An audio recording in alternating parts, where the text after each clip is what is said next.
Vice President of the United States, Mike Pence.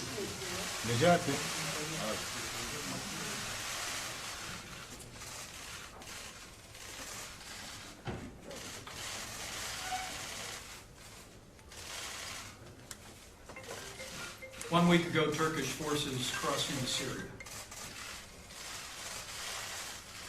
Earlier this week, President Trump took decisive action to call on Turkish forces to stand down, to end the violence, to agree to negotiations.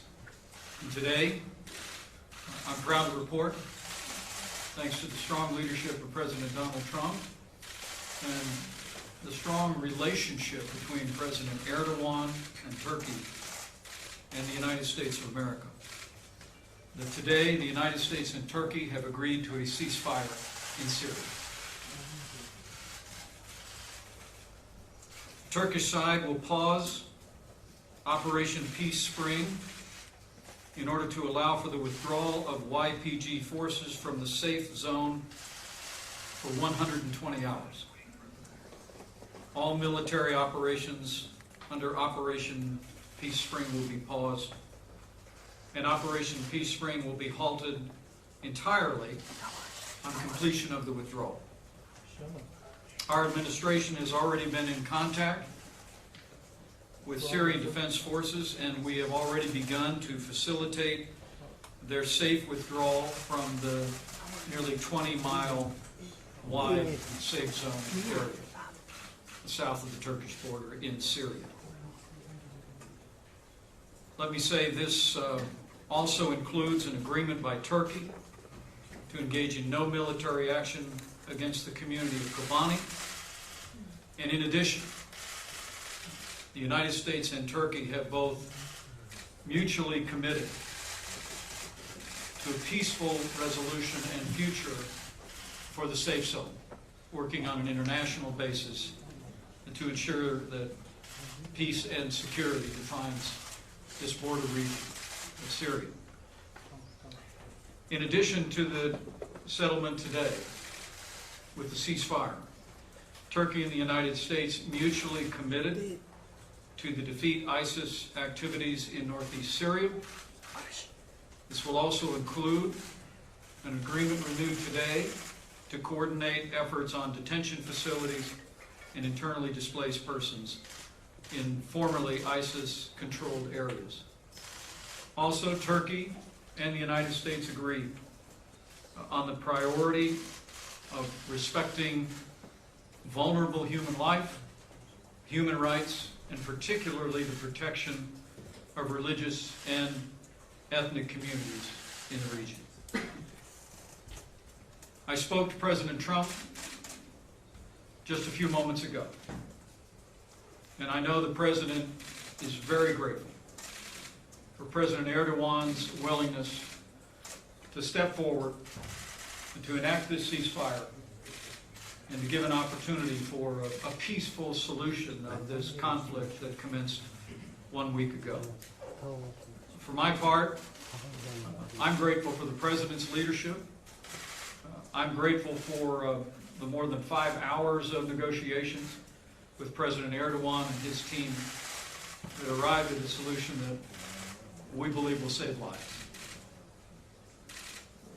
And let me also say I'm very grateful for this team, and to be able to have alongside the Secretary of State, Mike Pompeo, our National Security Advisor, Robert O'Brien, Ambassador Jim Jeffries, and Ambassador David Satterfield. It was a great privilege.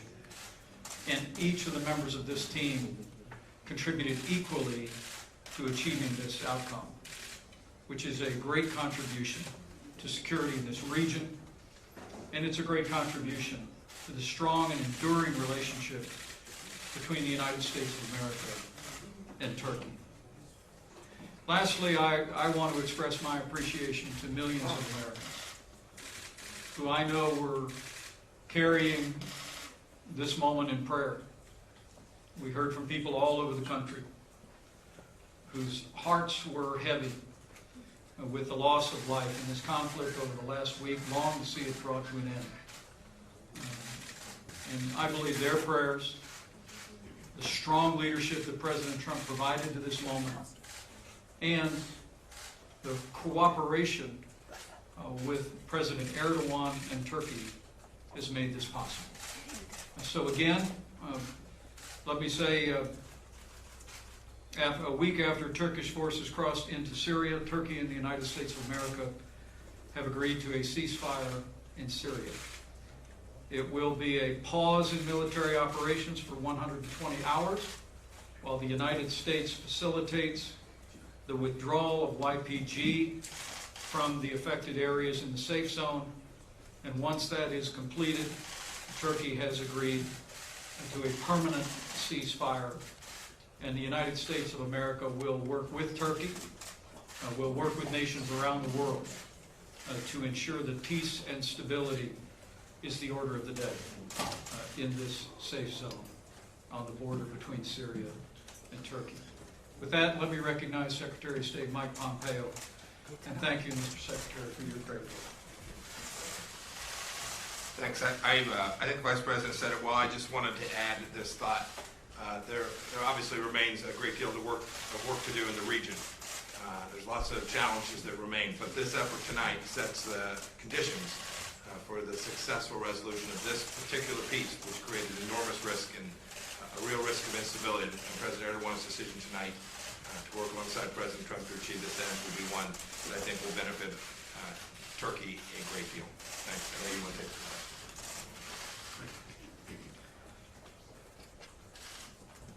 Humaira, right ahead. Thank you very much. How will you overcome the damage that's been caused over the past week? There's been a lot of animosity between U.S. and Turkey. A lot of things have been said, and a lot of threats of economic sanctions have been made. How are you going to repair the relationship going forward? Thank you. Well, first, as you'll see from the agreement, part of our understanding is that with the implementation of the ceasefire, the United States will not impose any further sanctions on Turkey. And once a permanent ceasefire is in effect, the President has agreed to withdraw the economic sanctions that were imposed this last Monday. But make no mistake about it, President Trump was very clear with our ally, Turkey, about American opposition, the Turkish military forces entering Syria. The President made that clear in his discussions and his correspondence with President Erdogan. And I believe that the candor and frankness that President Trump applied to this, and the strength of his relationship with President Erdogan, both contributed to the ability for this agreement to come about. Now we will work together to implement this agreement. As I said, our team is already working with YPG personnel in the safe zone for an orderly withdrawal outside the 20-mile mark, and we're going to go forward together to bring peace and security to this region. I'm very confident of that. Okay, Gonja Shena. Gonja, please. Thank you. Gonja Şener from Charity World. There are reports by some international organizations on how YPG is treating ethnic and religious minorities in northern Syria. And Christian leaders in Turkey are making calls to the country to ensure peace and security in the region. I'm wondering your thoughts on this. Well, let the Secretary also address that, but I can tell you that President Erdogan and I spoke at great length about the importance of protecting religious minorities in the region. President Erdogan also shared with me the perspective of many leaders in religious communities here in Turkey who had great concerns about violence and persecution taking place along the border. And so part of our agreement is to continue to work very closely to ensure that religious minorities can thrive and that religious pluralism is one of the characteristics of this safe zone for some time to come. Mr. Secretary? Not only this, we've certainly heard from the Vice President, heard from Christian leaders around the world who expressed much of the same concern that you just described.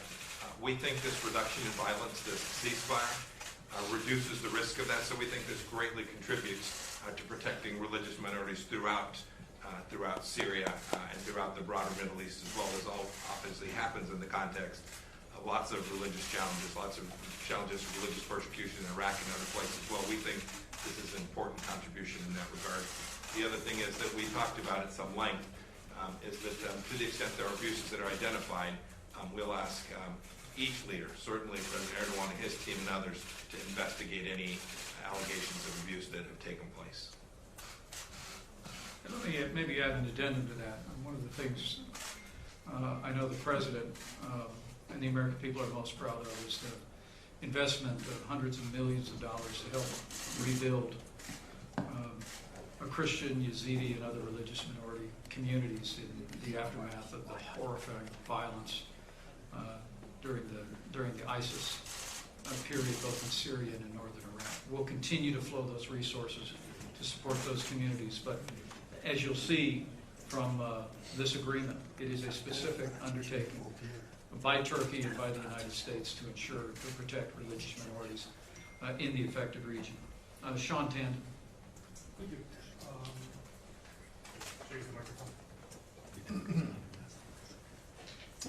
Thank you, Mr. Vice President. You mentioned that there's an organized withdrawal of the YPG fighters. Can you explain that a little bit more? You said there's been an agreement with them, where they're going to withdraw to, what do you see the future of them? And while there are obviously concerns here in Turkey about the YPG and that they're linked to the PKK, many in Washington say, for example, that they led part of the fight against the Islamic State group, against ISIS. What do you see for the future of northern Syria? Do you see any future for the Syrian Kurds politically there? Well, our commitment with Turkey is that we will work with YPG members, and we also know as Syrian Defense Forces to facilitate an orderly withdrawal over the next 120 hours. Let me say that's literally already begun.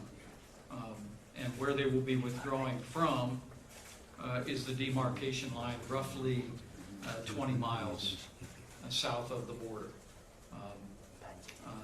Turkey's willingness to pause and to embrace a ceasefire of military operations to enable us to see to that orderly withdrawal of YPG will, we believe, make it possible for that to occur. And I know it's already underway as we speak.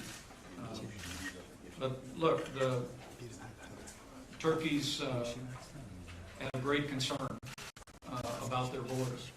And while the United States of America did not approve of their military crossing into Syria, we have always endorsed a safe zone.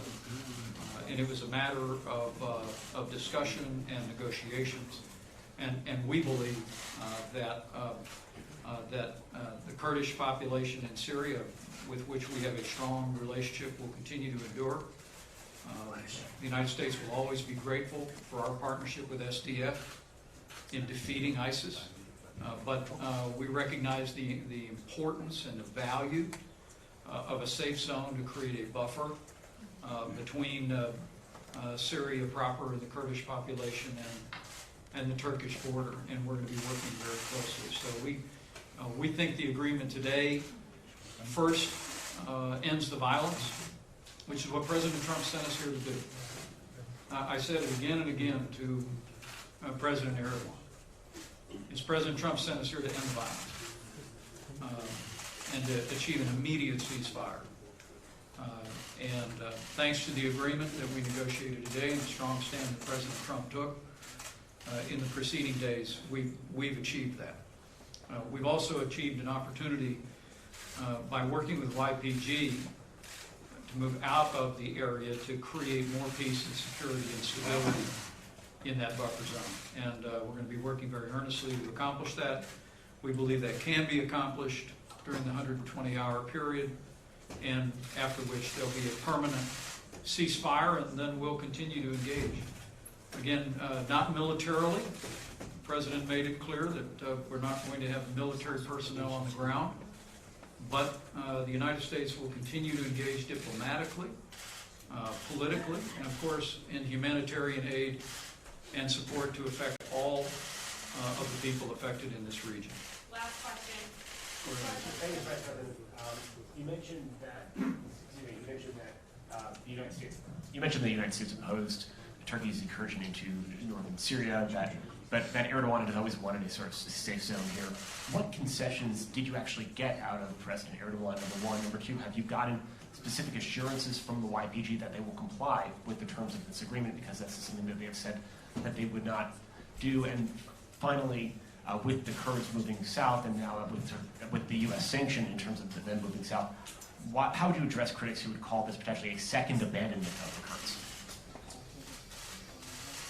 Well, I think you'll be able to see from the agreement itself what concessions were made. President Trump, in his telephone call with President Erdogan earlier this week, and in the directive that he gave us to deliver, was very clear that he wanted a ceasefire. He wanted to stop the violence. Turkey's engaged in an active military operation. I can tell you that as our discussions began over the course of a 5-hour period of time, we reached a place of agreement about how a ceasefire could benefit Turkey, achieve President Trump's objectives, and also contribute to a peaceful resolution of the safe zone. And I believe that we've accomplished that. With regard to the YPG, Syrian Defense Forces, we have been in contact today, and we have received repeated assurances from them that they'll be moving out, that they greatly welcome the opportunity for a ceasefire, to make a safe and orderly withdrawal from those areas in the safe zone where they still have a presence. And we're very confident that that's already taking place, and we're going to be using all the leverage that we have of having fought alongside Syrian Defense Forces in the battle against ISIS to facilitate their safe withdrawal. But we think this is an outcome that will greatly serve the interests of the Kurdish population in Syria, will greatly serve the interests of Turkey, and will create the kind of long-term buffer zone that will ensure peace and stability in the region. Mr. Vice President, just want to follow up on that question. What specific concessions did Turkey receive? Specifically, I want to ask you if they brought the issue up of the bank, Hall Bank. Not in the context of these negotiations. I think when we had concluded the negotiations, the topic was raised, and we informed them that that was a matter for the Southern District of New York and the Justice Department. But let me say that the concessions that the United States made have to do with the fact that the President had made it clear that if there had not been a ceasefire today, there would have been a new round of massive sanctions against Turkey. And you'll see in the agreement that on the basis of the pause of 120 hours, a ceasefire over the next 5 days, that we will not be implementing additional sanctions during that period of time. Once we have a permanent ceasefire, following the orderly withdrawal of all YPG forces, the United States also agreed to withdraw the sanctions that were imposed on several cabinet officials and several agencies earlier this week. To be clear, though, just to nail it down, so it was simply the sanctions that would be removed, and nothing else was offered or given to the Turks. Right. Thank you, Vice President.